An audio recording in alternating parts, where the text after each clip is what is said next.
మీరున్నారు. మీకు నేను ఒక ఆపరేషన్ చేశాననుకోండి. You are a youngster, yeah! Healthy, fit person. మీకు నేను సర్జరీ చేసి బయటపడేయటం చాలా ఈజీ. మీరే 250 కేజీలుండి మీకు చిన్న ఆపరేషన్ అపెండిక్స్ ఆపరేషన్ చేసినా లైఫ్ రిస్క్ ఉంటుంది. ఓకే. ఎందుకంటే 250 కేజీలు ఉన్నారనుకోండి, 200 కేజీలు ఉన్నాళ్ళు ఎప్పుడైతే బరువు ఎక్సెస్ ఉంటారో వాళ్ళ రిజర్వ్ కెపాసిటీస్ తగ్గిపోతాయి. ఇప్పుడు మీరు ఫర్ ఎగ్జాంపుల్ చూడండి, 160 కేజీస్ పైన ఉన్న మన చక్రి గారు ఉన్నారు, మ్యూజిక్ డైరెక్టర్. యా మెడ దగ్గర ఇలా ఉంటుంది, వాళ్ళకి రాత్రంతా గురకొస్తుంటుంది, నిద్ర పట్టదు. సిప్యాప్ అని మిషన్ పెట్టుకుంటే కానీ నిద్ర పట్టదు వాళ్ళకి. సో అలాంటి వాళ్ళు నిద్రలో చనిపోయే రిస్క్ చాలా ఎక్కువ ఉంటుంది. అలా చక్రి గారిది ఒక్కటి మీకు తెలుసు.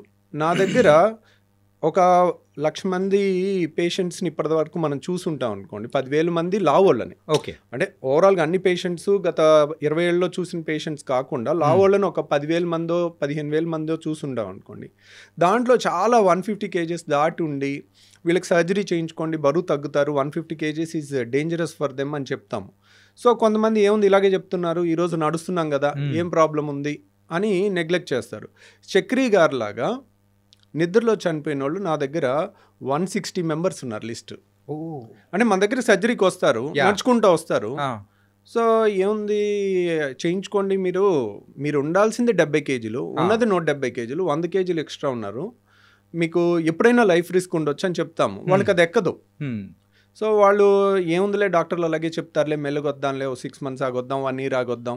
వాళ్ళకి ఫస్ట్ భయం ఉంటుంది బేరియాట్రిక్ సర్జరీ అంటే. ఓకే. ఇప్పుడు బేరియాట్రిక్ సర్జరీ అనగానే నేను 2011లో స్టార్ట్ చేశానండి. నేను స్టార్ట్ చేయకముందు బేరియాట్రిక్ సర్జరీ అంత కామన్గా అవైలబుల్ లేదు సార్. ఈవెన్ ఇప్పటికి కూడా మీరు అంటూ ఉంటే బేరియాట్రిక్ సర్జరీ అంటే అసలు ఏంటి బేరియాట్రిక్ సర్జరీ అని కూడా అనిపిస్తుంది. అంటే ఎక్కువగా వినలేదు. సో ఈ సర్జరీ అనేది కూడా అంటే ఈ టైప్ ఆఫ్ సర్జరీస్ ఉంటాయా అని మాలాంటి కామన్ వాళ్ళకు ఇప్పుడు తెలుస్తూ ఉన్నాయి.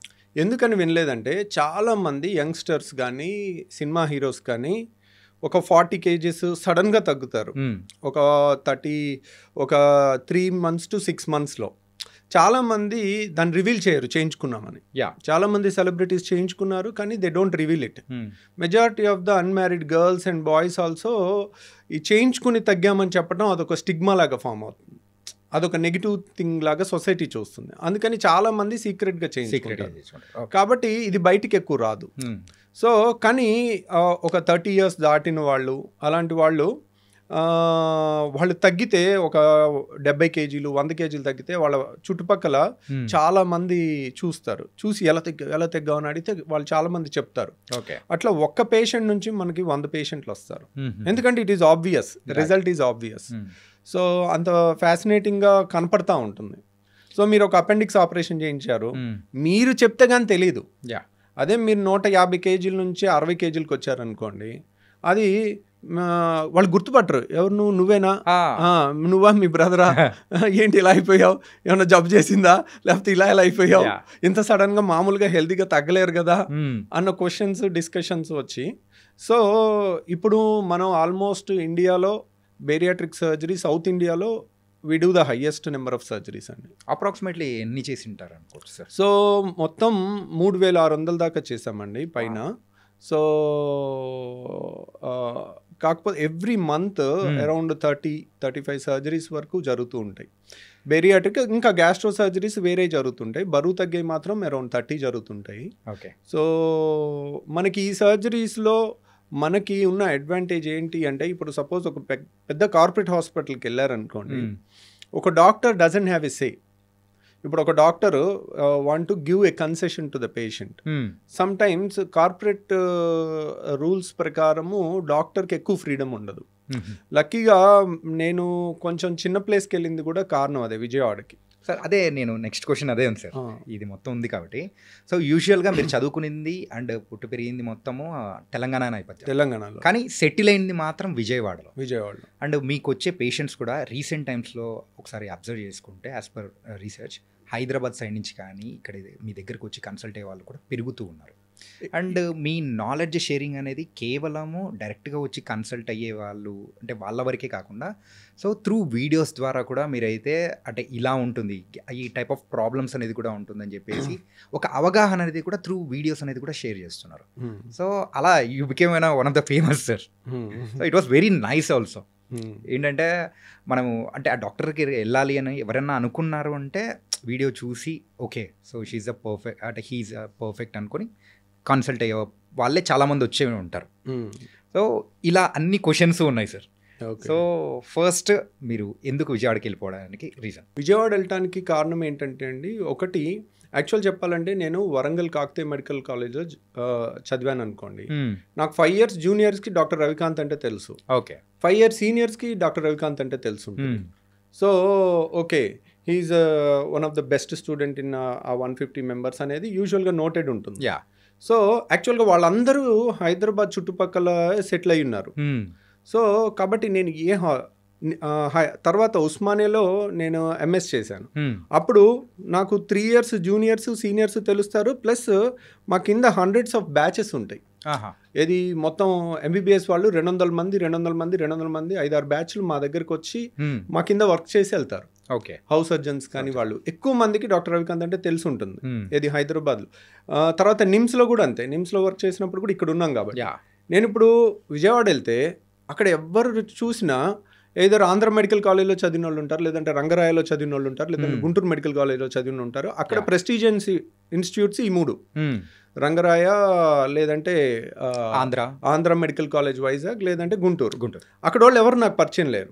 So I'm alien there. ఇక్కడ నేను ఏ హాస్పిటల్ గా వెళ్ళనివ్వండి, ఎవరో ఒకరు ఏరమ్మా నువ్వు ఇక్కడ ఉన్నావు ఏంటంటే నువ్వు నేను ఇక్కడే వర్క్ చేసేదని చెప్తా ఉంటాను. ఎవరో ఒకళ్ళు ఫేస్ ఎక్కడో ఒక చోట 3 places జూనియర్ సీనియర్ దొరుకుతారు. ఇక్కడ ఉండుంటే నాకు రిఫరల్స్ ఎక్కువ వచ్చాయి, ఎక్కువ మంది మన ఫ్రెండ్స్ ఉంటారు కాబట్టి పంపించేవాళ్ళు. కాకపోతే ఇక్కడ సెటిల్ అవ్వటానికి ఒక డాక్టర్కి ఒక పెద్ద హాస్పిటల్ అనేది పెట్టడం చాలా కష్టం. అంటే ఇప్పుడు ల్యాండ్ రేట్లు కానివ్వండి, లేకపోతే ఆ టైంలో ఒక when we come out of medical college మా దగ్గర ఏముంటుంది, చదువు తప్పితే ఏముండదు, నాలెడ్జ్ తప్పితే ఏముండదు. కానీ దానికి ఇన్వెస్ట్ చేసే క్యాపబిలిటీస్ కానీ, ఈ బిజినెస్ నాలెడ్జ్ కానీ, లేకపోతే ఏమీ ఉండదు. మన అన్ఫార్చునేట్లీ మన ఎడ్యుకేషన్ సిస్టంలో ఎలా బతకాలి బయట అనేది నేర్పించరు. ఆ నాలెడ్జ్ మాత్రం షేర్ చేయగలుగుతారేమో, కానీ ఇప్పుడు అది కూడా చాలా ఎసెన్షియల్. సో హైదరాబాద్లో నేనుండి ఒక హాస్పిటల్ పెట్టి నేను సక్సెస్ అవ్వటం అనేది ఆలోచిస్తూ ఉండే ఒక క్వశ్చన్ మార్క్లో ఉన్నాను. సడన్గా నాకు ఒక జాబ్ ఆఫర్ అక్కడ విజయవాడలో వచ్చింది. ఓకే.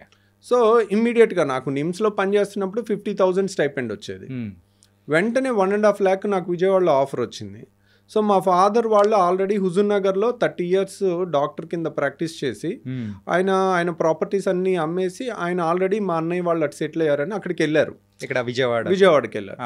సో అన్నయ్య ఉన్నారు, లేకపోతే మా నాన్నగారు అక్కడ ఉన్నారు, అక్కడ ఆఫర్ వచ్చింది. సో సరే వెళ్ళి చూద్దాం, 1 సంవత్సరం చూద్దాం, లేకపోతే వచ్చేద్దాం మళ్ళీ ఇక్కడికి అని అనుకున్నాను. ఇంకా అక్కడికి వెళ్ళాక దెర్ ఈజ్ ఎనీబడి, నేను హైదరాబాద్లో తెలంగాణలో పుట్టి పెరిగి ఉన్నాను కదా, ఎవ్రీవన్ సీస్ విజయవాడ డౌన్. సో ఇక్కడ నుంచి పేషెంట్స్ నా మీద నమ్మకంతో హైదరాబాద్లో పెద్ద పెద్ద హాస్పిటల్స్ వదిలేసి, సో అల్ట్రా రిచ్ పీపుల్ కూడా విజయవాడ నా కోసం వచ్చి మన హాస్పిటల్ అడ్మిట్ అయ్యి సర్జరీ చేయించుకుని వెళ్తుంటారు. వాళ్ళ చుట్టాలకి ఎవరికి చెప్పినా కానీ హైదరాబాద్ నుంచి విజయవాడ ట్రీట్మెంట్కి వెళ్తున్నాం అని దే సీ దెమ్ డౌన్. అంటే ఒక స్టెప్ దిగినట్టే కదా అనిపిస్తుంది, దిగినట్టు ఉంటుంది. సో వాళ్ళు దానికి ఎక్స్ప్లెయిన్ చేయటానికి నాకు నమ్మకం కుదిరింది, నేను వెళ్తున్నా అని చెప్తుంటారు. కానీ ఒకరికి చెప్పిన తర్వాత ఇంకొకరికి చెప్పాల్సి వస్తుంది. So but somehow the trust brings them to me ultimately. ఎందుకంటేనండి ఒక మెడిసిన్ రాయటము, ఎప్పుడో ఒకసారి షుగర్కి వెళ్ళి చూపించుకోవటం ఇట్ ఈజ్ ఓకే. కానీ ఒక సర్జరీ అనేది లైఫ్లో ఒక్కసారే జరుగుతుంది. సర్జరీని మైక్రో డిసెక్షన్ చేస్తే ఒక 100 steps ఉన్నాయనుకోండి. ఓకే. ఈచ్ స్టెప్లో ఏ స్టెప్లో చిన్న మిస్టేక్ జరిగినా దాని ఎఫెక్ట్ లైఫ్ లాంగ్ ఉంటుంది. రైట్. సో పేషెంట్కి లైఫ్ లాంగ్ ఉంటుంది. But it is worth it actually.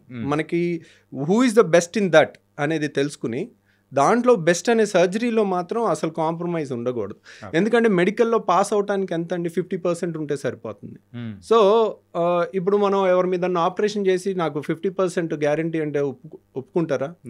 Actual 99% కూడా సరిపోదు సర్జన్స్కి.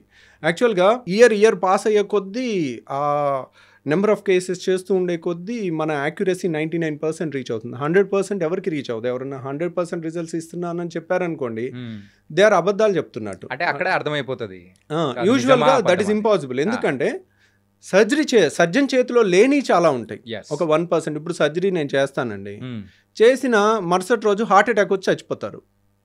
అది ఇంటి దగ్గర హార్ట్ అటాక్ వచ్చింది అనుకోండి, ఆపరేషన్ చేయకుండా ఏమంటారు, మన టైం బాగాలేదు, 5 నిమిషాలు అయిపోయింది, ఏం చేస్తామని వాళ్ళు ఫ్యామిలీ మెంబర్. ఆపరేషన్ అయిన మరుసటి రోజు హార్ట్ అటాక్ వచ్చింది అనుకోండి, అందరూ సస్పీషియస్గా చూస్తారు. ఏమంటే ఇన్నాళ్ళు రాంది ఇప్పుడు ఎందుకు వస్తుందండి? మీరు ఆపరేషన్ ఏదో చేసి ఫెయిల్ చేసి ఉంటారు, లేదంటే మీరు ఏదో తప్పు చేసి ఉంటారు, అన్ని క్వశ్చన్ మార్క్స్. ఇప్పుడు పేషెంట్స్కి అనుమానం ఉండుండకపోవచ్చు, కానీ ఆ కార్యక్రమాల దగ్గర, దినం దగ్గర కానీ వచ్చే జనాల్లో ఒక్కొక్కడు ఒక్కొక్క క్వశ్చన్ రేస్ చేసేసరికి లేని అనుమానాలు వస్తూ ఉంటాయి. అంటే ఒక పేషెంట్ని it's a stressful job actually surgery అనేది. ఇప్పుడు surgery is the last preferred job.